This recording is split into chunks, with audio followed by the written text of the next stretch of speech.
Students, कल अपन ने जो एक लेक्चर किया था उसमें मैंने डीएनएफ और सीएनएफ फॉर्म के बारे में बताया था और मिन टर्म और मैक्स टर्म क्या होती है। मिन टर्म तो मैंने पूरी ब्लैक बोर्ड पे समझाई थी और मैक्स टर्म और अधिक पद की जो डेफिनेशन थी वो मैंने कहा था आप बुक से कर लेना, ठीक है। तो वीओजी प्रसामान्य रूप आज अपन जो करेंगे ज्ञात करने की विधि। एक डेफिनेट क्वेश्चन होता है बेटा डिस्क्रीट में, जिसमें मैं ये कह सकता हूँ कि इन 4 पेज या 5 पेज में से एक क्वेश्चन आएगा। बाकी किसी भी जगह हम नहीं कह सकते इस पूरे वाले सेमेस्टर में कि यहाँ से क्वेश्चन आएगा, क्योंकि इतना लंबा सिलेबस है।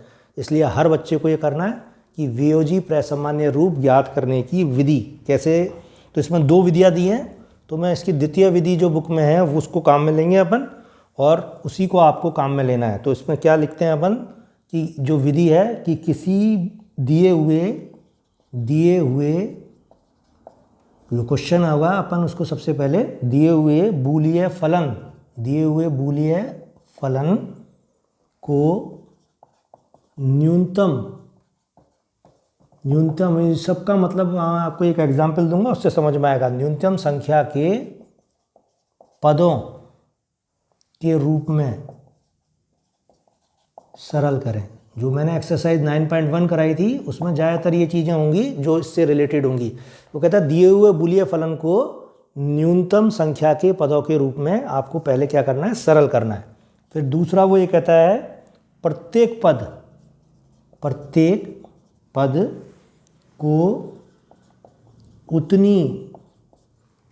को उतनी ही संख्या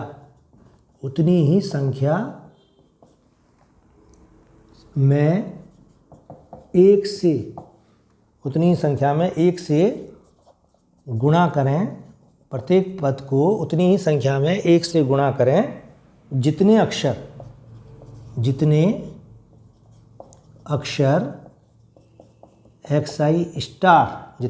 xi स्टार उस पद में विद्यमान नहीं है। इसका मतलब समझना है अपने को, ठीक है। हार्ड नहीं है चीज़ बिल्कुल भी, लास्ट तक इजी हो जाएगी। और कुछ बच्चे हैं जो वीडियो डिसलाइक करने की आदत पड़ गई है उनको, तो उनसे मैं फिर कह रहा हूँ कि या तो वीडियो देखो ही मत तुम और डिसलाइक वगैरह का काम आप मत किया करो फालतू में। तो प्रत्येक पद को उतनी ही संख्या में 1 से गुणा करें जितने अक्षर xi स्टार उस पद में विद्यमान नहीं है। क्योंकि हार्ड है बेटा कुछ चीज़ें मैथ्स में और वो आपको करनी पड़ेंगी हर हालत में और वो धीरे धीरे समझ में आती हैं। अब क्लास में तो क्या हम बता देते हैं किताब से और इनसे, यहाँ वीडियो पे बताना इनको आसान नहीं होता है थोड़ा सा। तो प्रत्येक पद को उतनी ही संख्या में 1 से गुणा करें जितने अक्षर xi स्टार उस पद में नहीं है। अब उसका एग्जाम्पल दे रहा हूँ मैं, जैसे कि यदि बूलिय फलन f(x1, x2, x3, x4) 4 चरों का एक फलन ले लिया मैंने, का कोई पद क्या है, x1 इंटू x3 डैश है। जैसे आपने कहते हो ना बूलिय फलन को सरल करो सबसे पहले, तो सरल करने पर एक पद आ गया क्या, x1 इंटू x3 डैश, ठीक है। तो इस पद को अब इसमें कितने आने चाहिए, देखो ये 4 चरों का है तो यहाँ 4 आने चाहिए। तो इसके लिए उसने क्या किया, इसको 2 बार 1 से गुणा कर दिया, ठीक है। तो कहता है तो इस पद को x1 into x3 dash into 1 into 1 के रूप में लिखें। 4 चर हैं, 2 ही दिए हैं, 2 बार 1 से गुणा कर दो, टोटल 4 बना लो, के रूप में लिखें। चूंकि इसमें कौन कौन से अक्षर गायब हैं यहाँ, एक तो x2 और एक x4। तो चूंकि इसमें x2 स्टार, अब वो x2 डैश भी हो सकता है, x2 भी हो सकता है, इसलिए अपन को x2 स्टार लिखना पड़ेगा। चूंकि इसमें x2 स्टार तथा x4 स्टार विद्यमान नहीं है। क्योंकि इसमें x2 स्टार तथा x4 स्टार विद्यमान नहीं है, ठीक है। तो अपन ने क्या किया, जो भी पद आया उस पद में ये देख लिया कि अगर वो 4 पदों का गुणनफल आ गया तब तो कोई दिक्कत नहीं है। लेकिन अगर 3 का आया तो 1 बार गुणा करेंगे 1 से, और 2 का आया तो 2 बार 1 से गुणा करेंगे, और एक ही पद आया कोई तो 3 बार 1 से गुणा करेंगे अपन, ठीक है। अब वो कहता है थर्ड स्टेप में क्या लिखेंगे अपन प्रत्येक एक के संगत अक्षर, जो अक्षर गायब है, ठीक है, प्रत्येक एक के संगत अक्षर xi स्टार के अनुसार xi प्लस xi डैश के रूप में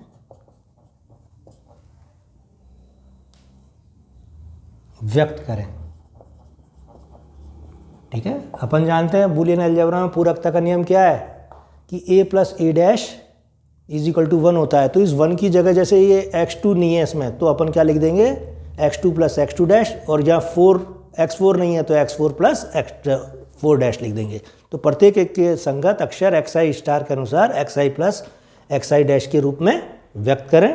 और फिर वो कहता है अब जितने भी नियम मैंने पढ़ाए हैं तुम्हें अब तक, वो सब अपने काम आएंगे, वर्गसम, परिबद्धता, अवशोषण। तो कहता है अब इसको सरल करें। तो बूलिय बीजगणित के संभव नियमों का प्रयोग करके सरलतम रूप प्राप्त करें। बूलिय बीजगणित के संभव नियमों का प्रयोग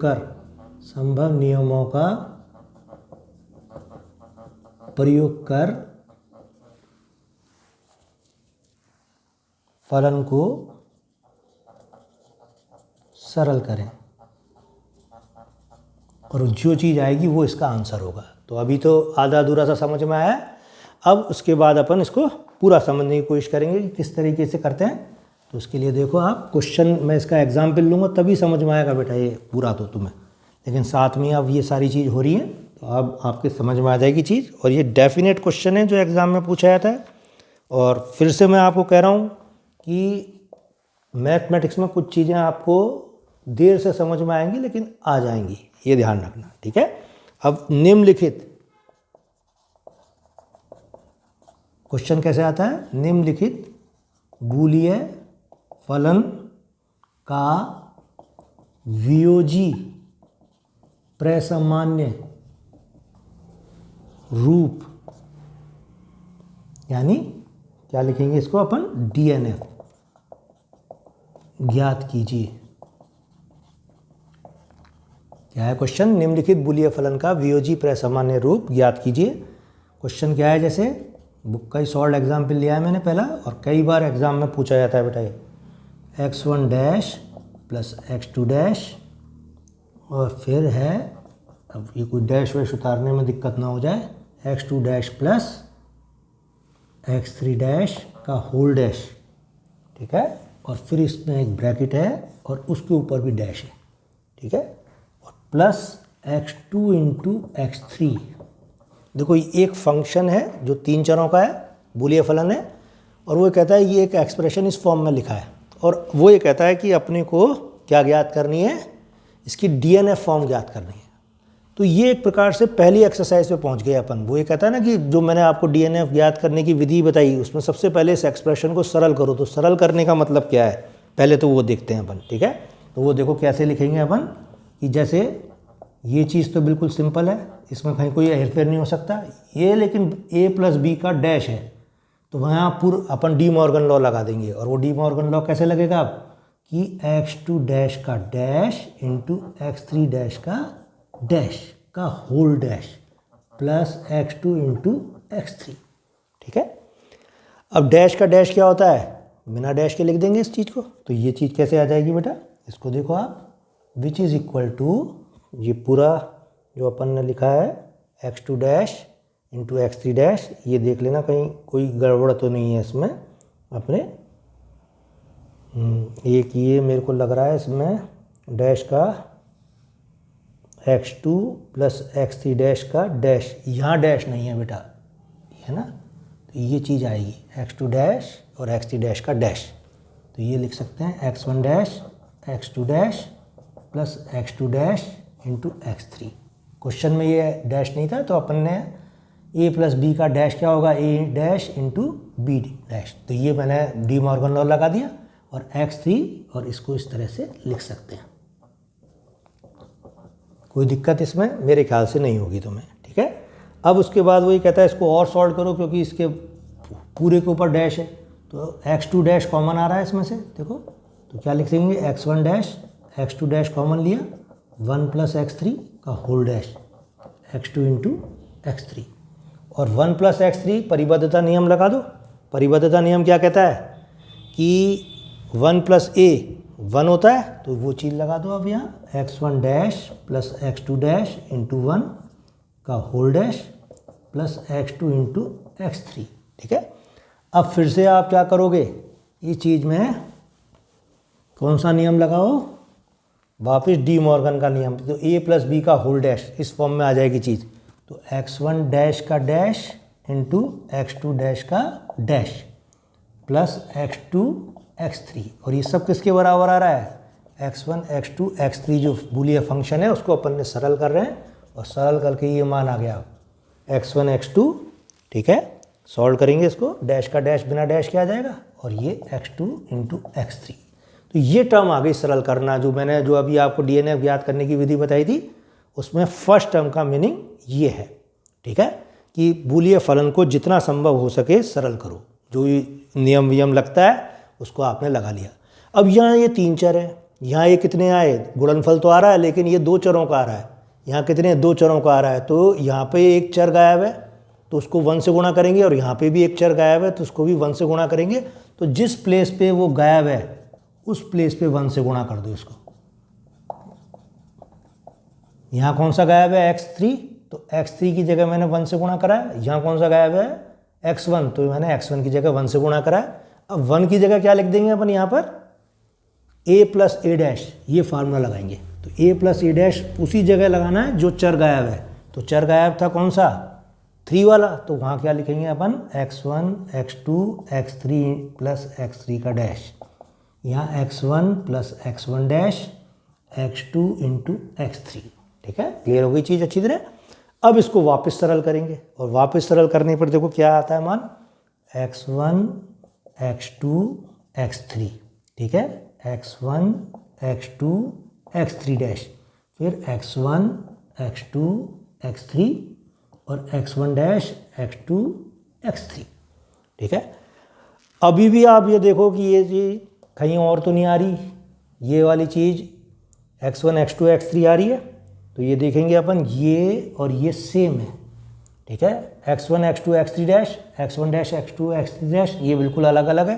अब ये को देखो 3 चर हैं, सारे 3 चरों का गुणनफल का योगफल है ये, तो ये DNF फॉर्म आ गई, लेकिन वो कहता है अभी और सरल हो सकती है, तो ये सरल कैसे होगी, क्योंकि आप जानते हो a प्लस a बूलियन बीजगणित में क्या होता है, a होता है, तो ये दोनों जो चीज़ें हैं, ये a मान लूँ मैं, ये भी a मान लूँ, दोनों सेम है, तो इनका मान क्या आएगा, यहाँ लिखोगे आप x1 x2 x3 plus x1 x2 x3 x1 x2 x3 dash x1 dash x2 x3, तो ये a प्लस a क्या आएगा बेटा, a ही आएगा, और यही अपने को यहाँ लिखना है। अब ये देखो आप, ये 3 चरों का फलन है, ये 3 चरों के गुणनफल, ये 3 चरों का गुणनफल, ये 3 चरों के गुणनफल का क्या है, योगफल है, तो ये क्या कहलाती है, DNF फॉर्म।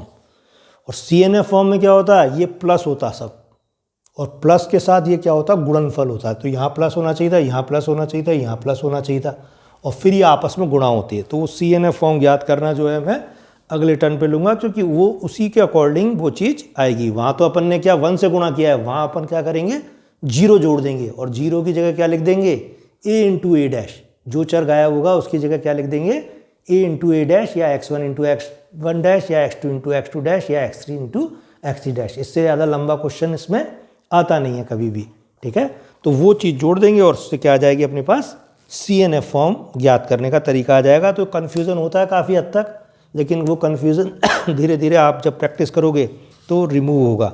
अब इसके बाद कल फिर से मैं आपको CNF फॉर्म का करने का तरीका बताऊंगा, और CNF फॉर्म के लिए जो मैंने मैक्स टर्म यानी अधिक पद की जो परिभाषा तुम्हें वर्बली दी है, उसको आप उससे ही न्यून पद की परिभाषा से बस जहाँ गुणनफल है वहाँ योगफल कर लेना, जहाँ योगफल है वहाँ गुणनफल कर लेना, उससे वो परिभाषा आपकी पूरी हो जाएगी, ध्यान रखना, ठीक है। तो आपको क्या क्या पढ़ना है, पूरी तरह से अक्षर की डेफिनेशन, फिर उसके बाद अक्षर की डेफिनेशन के बाद आपको पढ़नी है DNF और CNF की डेफिनेशन, और फिर DNF और CNF ज्ञात करने की विधि तो अपन अपने आप ही सीख जाते हैं, एक बार क्वेश्चन बस हो जाए वो, ठीक है। और बाकी बेटा आपका जो कोर्स है सर रिलेशन पढ़ा दिया मैंने तुम्हारे को, ये वाली आज ये बुलियन अलजेब्रा लगभग 1-2 टर्म में और ख़त्म हो जाएगी। फिर अपन एक चैप्टर और बचा है वो करा के सेकंड सेम के भी मैं नोट्स डालने शुरू कर दूंगा तुम्हें फ्यूचर में।